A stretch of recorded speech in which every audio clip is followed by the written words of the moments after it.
Então, a Bet é só loteria esportiva, é isso?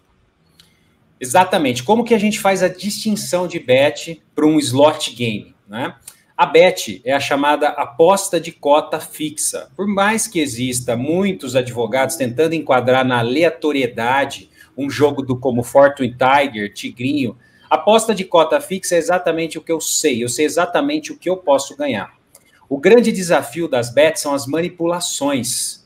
O grande desafio dos slot games são os algoritmos, das rifas, dos sorteios, porque normalmente os algoritmos desses sites são manipuláveis, fazendo com que os sorteios não existam, ou ganhe alguém que é parente, que é amigo, ou que o dinheiro volte para o influencer, e é justamente isso que tem fomentado essa série de ações policiais em face de influencers por lavagem de dinheiro, associação criminosa, sonegação fiscal. Porque já se identificou que o mercado de sorteios e slot games não é totalmente regulamentado pela lei das bets, tanto que no Congresso Nacional tramita o PL 2234 de 2022, já aprovado na Comissão de Constituição e Justiça do Senado, e que aí sim vai legalizar as rifas, as apostas, os sorteios, os cassinos online.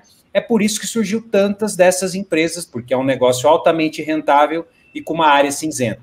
No nosso entender, esses jogos de rifas, tigrinho ou qualquer tipo de cassino online, ele não está regulamentado pela lei das bets, continua sendo uma contravenção penal na Lei de Contravenções Penais, que é de 1946, e pune aquele que explora e aquele que divulga, promove, ou seja, os influenciadores.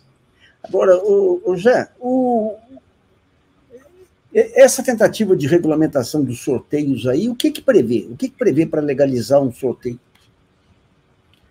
Exatamente, é uma tentativa, o governo entendeu que é importante eu regulamentar, além de ser uma fonte de impostos, a gente vai ter aí casa de bilhões, uma estimativa alta, eles entenderam que a questão de sorteios, de rifas ou de cassinos, eles precisam de uma regulamentação específica que preveja a questão fiscal, a questão de compliance, a questão de transparência, um representante legal, a auditoria algorítmica, justamente para evitar esses sisteminhas que tem hoje aí, que manipulam resultados. O prêmio nunca vai para aquele que gasta. Nós tivemos uma divulgação hoje do Banco Central, ontem ou hoje, salvo engano, que 3 bilhões foram gastos com jogos de aposta por recebedores do Bolsa Família, né? Então, imagina, somente no mês de agosto, são 24 milhões de brasileiros que estão apostando ou já apostaram nesses jogos e de classes menos favorecidas, sendo que 22 milhões gastaram mais de 20% do seu provento com jogos e apostas. É isso que as leis tentam regulamentar. Vamos falar sério aí. Quando você pega a Bet aí, tudo bem, a Bet são jogos periódicos, até você... Agora, esses sorteios aí, a regulamentação vai impedir, de alguma forma, aí, as doenças sociais, a lavagem de dinheiro. A Polícia Federal não tem estrutura tecnológica nem para administrar aí os golpes do Pablo Marçal. Como é que vai fazer? Você colocou muito bem, Nassif. Uma questão é o texto legal, né? Pensando talvez numa arrecadação. Agora, qual que é a eficácia prática? O que acontece com a maioria dos sorteios? E as pessoas são enganadas. Nós estamos falando de centavos, só que as pessoas falam, centavos, para quem tem 6 milhões de seguidores, 15 milhões de seguidores, isso aí gera uma bola de neve tremenda em termos de numerário. E muitos dessas pessoas que exploram os sorteios falam, não, olha, eu estou correndo com a Caixa Econômica Federal, com a loteria, então está tudo ok. E isso é um grande erro, não tem nada a ver uma coisa com a outra. O fato de correr com a loteria não significa que o seu sorteio está legalizado, continua sendo uma contravenção. Agora, você colocou muito bem, tem estrutura para investigar esses sorteios e rifas ilegais? Não tem. Provavelmente vai continuar como hoje, denúncias ou grandes influencers envolvidos a partir de um volume maior de denúncia é que poderão desencadear uma investigação, ou seja, muitas pessoas vão continuar caindo nesses golpes, jogando ou apostando e não recebendo nunca e perdendo seu dinheiro, mesmo com legislação. Agora, se legaliza isso, aquele negócio, você não lava dinheiro em programa aí que não é legalizado. Você só pode legalizar se lavar o dinheiro se for algo reconhecido. Se você começa a legalizar esses jogos aí, você vai explodir a lavagem de dinheiro no Brasil. Em função disso que você fala aí, não tem como você definir os algoritmos. Aliás, você pode até fiscalizar o algoritmo, mas o sujeito que vai lavar o dinheiro, ele, uns segundos antes, ele recebe os números que vão sair sorteados. É simples, né? Exatamente. São várias possibilidades de manipulação. Você colocou muito bem. Essa questão de análise algoritmo, as plataformas homologadas, quem garante que eu não consigo uma homologação, minutos depois eu viro o código, mudo versão? E quem que vai fiscalizar isso? Então, até que tecnicamente, seria uma analogia grosseira a gente tentar segurar a água de um rio com a mão, né? A gente está ali tentando fazer força para aprender e não vai aprender. E eu dou um exemplo para você, Nassif. O Fortune Tiger está em Malta, não está no Brasil. Nós temos mais de 500 inquéritos aqui em São Paulo em relação ao jogo do Tigrinho. Não responde à autoridade brasileira. Nós estamos vendo toda uma discussão com o X, com o Elon Musk aí, e tem um jogo aí que está fazendo mais dano do que o X, e nós não temos essa mesma ênfase, né, de constituir um representante legal no Brasil. E o que acontece com os influencers? Eles recebem um link onde só ganha. O influencer, ele vira sócio de um jogo desse. Não adianta ele falar que ele é responsável, que ele só emprestou a imagem, que ele só participava do quadro societário. Ele recebe um link para fazer vídeos. Olha aqui, eu vou pagar a minha mensalidade agora com o joguinho. E ele ganha sempre, porque aquele link está viciado. Só que o link que a população está pegando, esse você não vai ganhar nunca. E se ganhar, não vai receber. Então, toda essa manipulação já existe. Os influencers já confessaram isso. E eles não podem simplesmente alegar que eu não sou responsável, que eu não tenho responsabilidade alguma sobre isso, né? Então, pelas regras do Código de Defesa do Consumidor, nós temos uma responsabilidade, porque o influencer hoje ele faz parte do comportamento de consumo.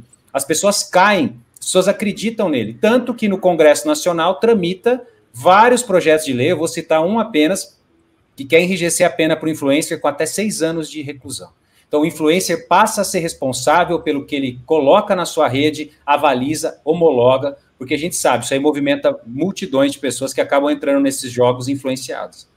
Agora, o Milagre, sem contar os jogos aí, esses influenciadores aí, o que entra ou sai do caixa deles, qual é o controle? Quanto que ganha um Pablo Marçal? Quanto que ganha, não sei... Não tem, de que forma que a Receita fiscaliza? Não está na hora de dar uma regulamentação pesada aí em cima desse pessoal também e de pôr receita em cima deles? Exatamente. Esse é um outro desafio. Você vê que nós temos o caso agora do Gustavo Lima, para a gente poder falar aqui sobre o caso dele. Uma prisão preventiva decretada, com base no artigo 312, para garantir a instrução penal, processual, para garantia da ordem pública, já foi revogada pelo tribunal, mas ele está envolvido, aparentemente, por ter recebido valores de uma bet, milhões de uma bet, tá? E também por ter dado, entre aspas, guarida a pessoas para que elas saíssem do Brasil. A defesa dele alega que não, alega que ele apenas emprestou a imagem.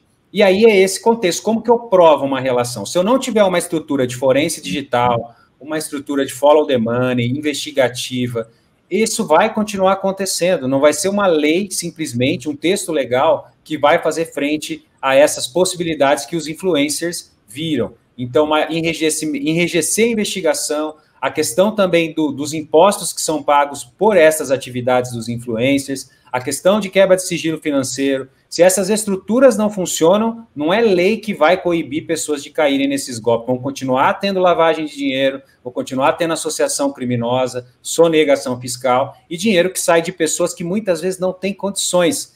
Eu não acredito muito nessa questão da CNC, Nassif. O CNC acabou de entrar com uma ação direta de inconstitucionalidade ontem no Supremo, porque quer tirar o efeito da lei das bets, porque diz que as bets, o dinheiro das bets que está indo para as bets está saindo do consumo. Eu acho muito estranha essa relação, não consegui entender essa relação, mas é uma preocupação. Eles dizem que hoje há uma violação à ordem econômica, o artigo 170 da Constituição Federal, e chegam a mencionar uma violação ao artigo 196, a saúde mental das pessoas, exigindo que a lei das bets seja alterada para prever maiores mecanismos no sentido de conscientizar as pessoas dos riscos, no sentido de favorecer a saúde mental e de responsabilização dos influencers. Então, não é de todo uma medida ruim essa ADIM que foi proposta pela CNC para tentar rediscutir a lei das bets que está em vigor desde 2023 no Brasil.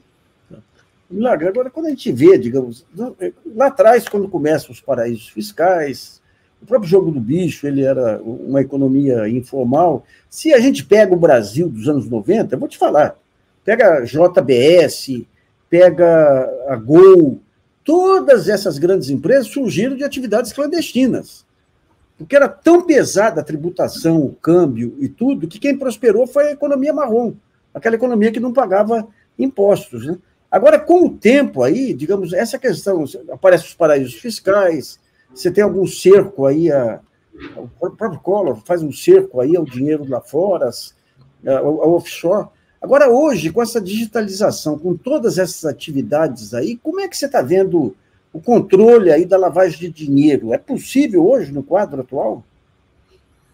Excelente questionamento. Hoje, nós temos desafios assim como tínhamos no passado. Porém, como você bem colocou hoje, todas as transações, elas hoje são digitais. E esse fato de trabalhar um mundo digital, você tem recursos técnicos hoje forenses para identificar e tentar identificar essas manobras. Então, o COAF hoje vem atuando com uma série de ferramentas, os próprios GAECOS do Ministério Público também. Dizer que é suficiente para todas as fraudes do Brasil é utópico, né? O Brasil é um dos principais países do mundo em número de fraudes, crimes cibernéticos. Você pega o Anuário Público de Segurança de 2023 agora, os crimes físicos caindo, reduzindo o assalto a banco e explodindo o crime virtual. O bandido já entende que o crime virtual é mais vantajoso. O próprio PCC financiando hoje criminalidade cibernética. Existe sim estrutura, mas dizer que ela é suficiente para combater, isso é uma utopia. Nós precisamos investir mais em educação, em compliance, em estrutura investigativa.